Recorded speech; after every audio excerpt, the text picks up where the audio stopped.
Let's go to the Lord in a word of prayer. Dear Heavenly Father, just thank you for gathering this special group of people together, and we're able to study your word and grow together as Christians. I just appreciate all the people that come every week. And I just thank you for bringing Kelly to do the music and his crew, and they do a great job, and just bless them as they go on their journey and give them safe travels wherever they're headed. And I just ask that you're with me today as I bring the word, that I would say what you want me to say, not what I want to say. And just be with all the people, the congregations that go through their week, and bless them in what they do. In Jesus' name, amen. Amen. All right, before we get going, I just had a little note from the Courtney Foley family, and I just wanted to share it with you all. Here's their note. You showed the love of Jesus during our time of sorrow. Thank you for feeding us after the funeral, for working hard and taking care of us. All of you are a blessing to us. We are proud of our church, and we are thankful of you. We will remember and treasure each of you. You are the sweetest of all our memories.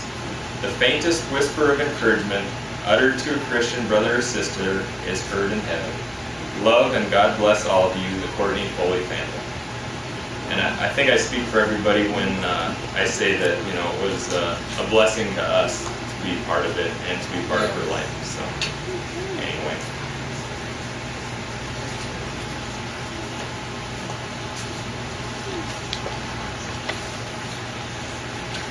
So today, Butch is on vacation in Oklahoma, which I don't know if you can call it a vacation if it's in Oklahoma, right? So I don't know, but he's gone. Either way, he's gone.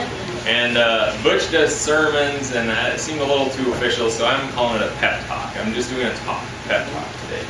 But the other day, Butch and I were talking about how much failure there is involved with being a Christian.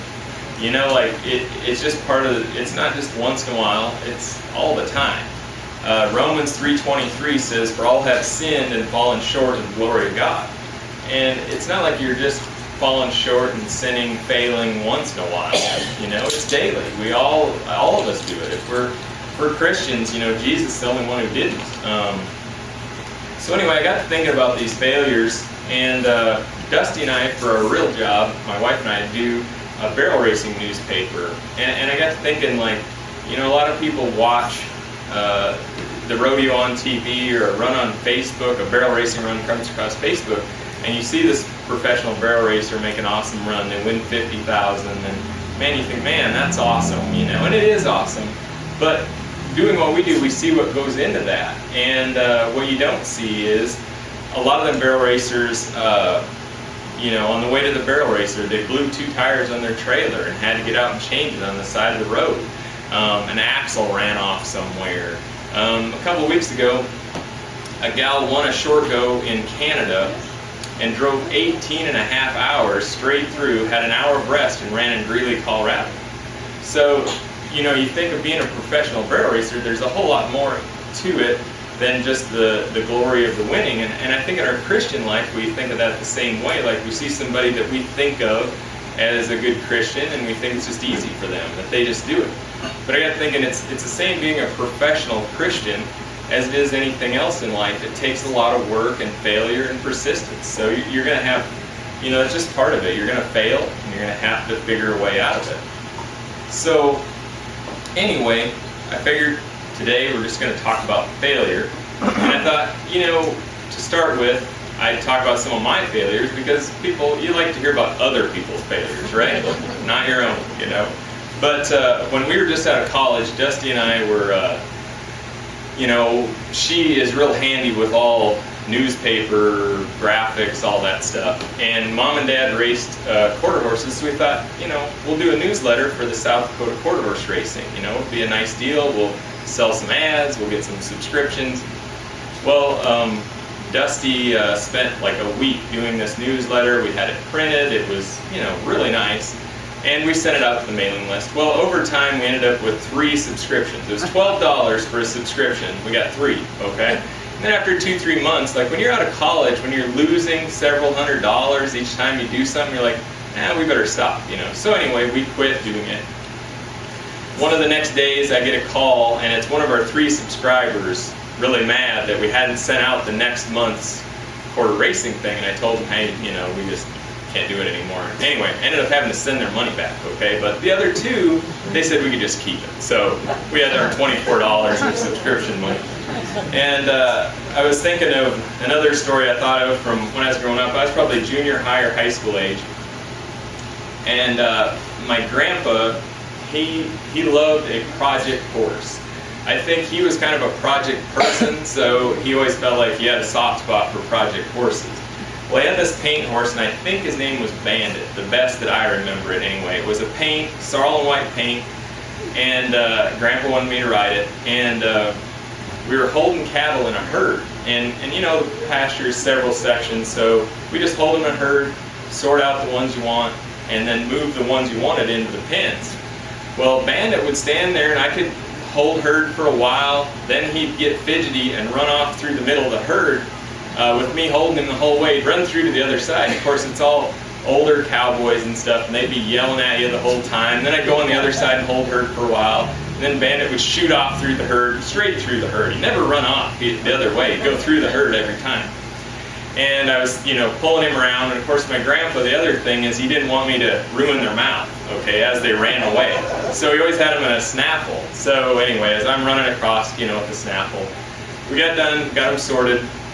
We get to the branding pen, and Grandpa wanted him branded on, wanted him to drag calves too. So, but the only problem is when you roped one, the noise the rope would make would scare him, and then when you dallied, he'd jump like 20 or 30 foot past the branding fire. So then every time he did that, I'd get chewed out, and then Grandpa, no, he'll get over it. Well, I don't know. I did 50 head, he didn't get over it. But anyway, that was one of my own failures. As a Christian, some of my failures, well, it's basically every time I call customer service at Verizon or HughesNet. Has that happened to anybody else? You start out, you're a Christian, then like a minute and a half later, you feel like you're on the Jerry Springer show or something, right? So about the 3rd time they tell you to restart, have you restarted it? You're like, are you kidding me? Anyway, I figure in like 10 years of a maturity process as a Christian, maybe I could handle a whole customer service call and stay a Christian, but it'll be a while.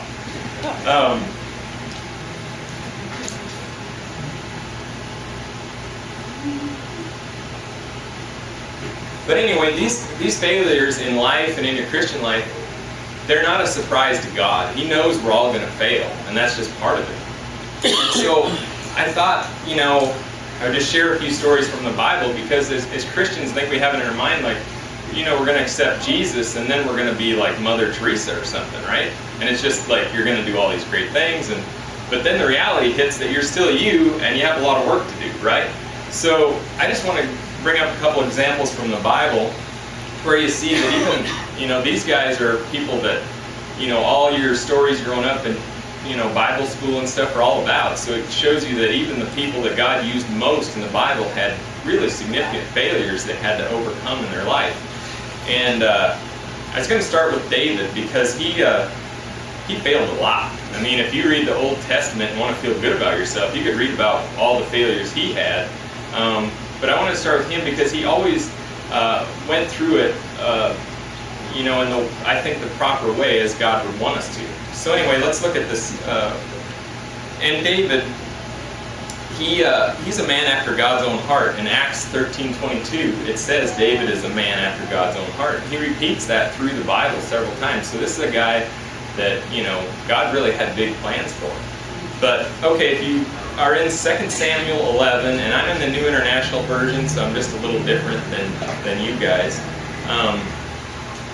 But anyway, I'll just kind of paraphrase, and then we'll get to the part that... anyway, David's looking out off the roof of his palace, sees a beautiful woman, and asks about her. And it's the wife of Uriah the Hittite, okay? And for one, David already has several wives, and you're only supposed to have one, right? So he's already failing right there. But then as we read farther, if you go to chapter 11, verse 14, in the morning David wrote a letter to Joab and sent it with Uriah. In it he wrote, put Uriah in the front line where the fighting is fiercest. Then withdraw from him, so he will be struck down and die. Okay, so, I mean, now he's basically committing murder, right? Nobody here's done anything that bad, right? So, you know, this is David, and he has a pretty big failure. But now what's the next step? Where does he move forward to? As Christians, we're going to fail, but then what? Well, David, that's why I wanted to use him as an example. He really always does a good job of moving forward. In chapter 12, basically a guy named Nathan shows up and tells him, points out what he's been doing. So David has to face what he's been doing. And then in chapter 12, verse 13, David says, I have sinned against the Lord. And then Nathan replied, the Lord has taken away your sin. You're not going to die. Okay, so he failed, right? He sinned, and now he's faced it, okay? So the next step, he's got to go to forgiveness. And if you read Psalm 51, that's specifically about this instance. And this is David, you know, asking for forgiveness. And I'm going to read Psalm 51, verse 1 through 4. Have mercy on me, O God, according to your unfailing love. According to your great compassion, blot out my transgressions. Wash away all my iniquity and cleanse me from my sin. For I know my transgressions, and my sin is always before me. Against you, you only, I have sinned and done what is evil in your sight. So he failed, he faced it, now he's asked for forgiveness, right? So he's asking God to forgive him for what he's done, and that's the steps we got to go through. You can't change yourself or change your failures unless you face them, right? And you have to ask for forgiveness. Now the last part is, you know, David moved forward. God wasn't done with him. He had a lot for him to do yet. You know, God thought so much of David that Jesus is from the line of David. So even though, and I mean, there's a lot, this is just one failure of David, and there's many. But he was after God's own heart. He went through his failures, and ended up, Jesus is from his line. Okay? The second example I wanted to show you was Peter. And, you know, if you've ever read many of the stories in the New Testament, a lot of them talk about Peter. He walked on water with Jesus. He, you know, a lot of the different stories that we know from vacation Bible schools and all that are around Peter. But he also had failures. And if you look in Luke 22, 56 through 62, we'll just go through it and talk about it here. A servant girl saw him seated there in the firelight. She looked closely at him and said, "This man was with him," but he denied it. "Woman, I don't know him." And this is about Jesus, okay? He's denying that he knows Jesus. A little later, someone else saw him and said, "You also are one of them." "Man, I am not," Peter replied. About an hour later, another asserted, "Certainly this fellow was with him, for he is a Galilean." Peter replied, "Man, I don't know what you're talking about." Just as he was speaking, the rooster crowed. The Lord turned and looked straight at Peter. Then Peter remembered the word the Lord had spoken to him. "Before the rooster crows today, you will disown me 3 times. Okay, so this is Jesus, and he's denying he knows him. He's followed him for 3 years. He's seen all the miracles. He's seen all the things that Jesus has done, and he denied knowing him. I mean, even if you're in Hubbard, you're going to admit, you know, Butch, right? You know, you're not going to be like, "Oh, I don't know who that guy is," you know? So think of being with Jesus for 3 years and denying you know him. Okay, so he failed. And in the last part, okay, verse 62 is key here. And he went outside and wept bitterly. So he was facing what he had done, right? And the Bible doesn't specifically state it, but we can assume, piecing it together with later stuff, that he asked for forgiveness for doing that as he wept bitterly. Because, you know, Simon, Peter, was the rock the church was going to be built on, right? So as we look at it, he failed, he had to face it, he had to ask for forgiveness, and then he had to move forward. Well, if we look in Acts 2, chapter 41, it basically says that Peter moved 3,000 people to accept Jesus in that one day. Okay, so imagine that. You fail, you deny knowing Jesus 3 times, but eventually you end up moving 3,000 people to knowing Christ in one day. That's a, you know, pretty cool plan. And and that's the thing, like, we're going to have failures, but God has plans for you, you know, and so you got to keep moving forward to fulfill the plans. And, you know, when we talk about the persistence that it takes to do this, think about Jesus himself. Jesus, you know, we think of his ministry and stuff because that's what's in the New Testament, but he didn't start doing his ministry until he was 30 years old, okay?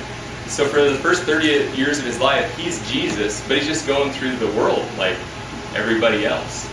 And can you imagine, like, you know, you could turn water into wine, you could do all these miracles, but you just have to be a normal person for 30 years when you... And, you know, his family, they did stonework, they did construction. So every day, you know, in that era, you know, you were probably working when you were 12, 13 years old. So for 18 years, he's going to work every day, doing construction, working hard, sweating, and that's Jesus. So that's what he had to persist through. So when we're going through things, we have to remember even Jesus went through 30 years of having to wait to be able to be Jesus. So anyway, those are just a few of examples that I thought of, and then I got to thinking of it, and a lot of you know Pistol Robinson goes to church here, and I was thinking about being a professional Christian and the persistence it takes. And anyway, I was texting back and forth with him, and I asked him, well, you know, he's a PBR bull rider, how many bulls, calves, steers, all that stuff you think you've got on in your life? And he estimated that it was somewhere in the ballpark of 5,000 bulls in the last 25 years. 5,000 bulls. And then I got thinking, I wonder how many he rode, you know, like how much, because it's a lot of persistence to be on 5,000. But anyway, he said, you know, I'd be really proud if I rode 20%. Okay? So if you do the math, that means he rode 1,000 times, but that means 4,000 times he picked himself out of the dust and kept getting on. And as Christians, we have to do the same thing. We got to be able to, you know, pick ourselves out of the dust if we fail and we sin and we do different things and keep moving forward.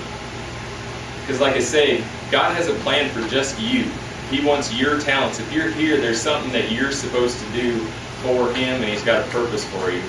And anyway, I've got a few verses of encouragement, and then I'll wrap up. The one is in your bulletin, James 1:12. Blessed is the one who perseveres under trial, having stood the test. That person will receive the crown of life that the Lord has promised to those who love him. Okay, another one is Galatians 6:9. It's, let us not become weary in doing good, for at the proper time we'll reap a harvest if we do not give up. 2 Timothy 4:7-8 is one that I think a lot of us know and you've heard a lot, but I'll share it again. I have fought the good fight, I have finished the race, I have kept the faith. Now there is in store for me the crown of righteousness, which the Lord, the righteous judge, will award to me on that day. And not only to me, but also to all who have longed for his appearing. And just as a side note, you know, that verse was written by Paul to Timothy. And Paul had persecuted Christians. And he turned around, he faced, you know, he had failed, he faced up to it, asked for forgiveness, and he wrote most of the New Testament. I mean, a good share of what we use for, you know, learning about God is Paul wrote. So, I mean, it's just another example of somebody who have failed a lot being used in great ways. And so I just want to, you know, tell you guys again, if you're here, God's got a purpose for you. He's there for you. He's right with you on your journey. He knows you're going to fail. It's not a surprise to him. Now, I'm not saying go fail on purpose. Like, you know, Tracy said, it doesn't matter. Everybody's going to sin anyway. That's not what I'm saying. But when it does happen, God knows. Just go through your steps, you know. You fail, you face it, ask for forgiveness, and then you move forward. God has big plans for you. So that's all I've got today. And anyway, we'll get out of here before it gets hot. So let's go to the Lord and work prayer quick. Dear Heavenly Father, just thank you again for this group of people that you put here together. And I just ask that you bless them and guide them through the weeks. And just be with Butch as he's on vacation. Just let him get rested up and ready to continue his duties here. And just give give him peace of mind and passion he needs to do what he needs to do here. I ask you also that you're with us as we go through this building process for our church, and that you give us the wisdom and guidance that we need to make the right decisions as we go through these things. And ask all these things in Jesus' name. Amen. Amen.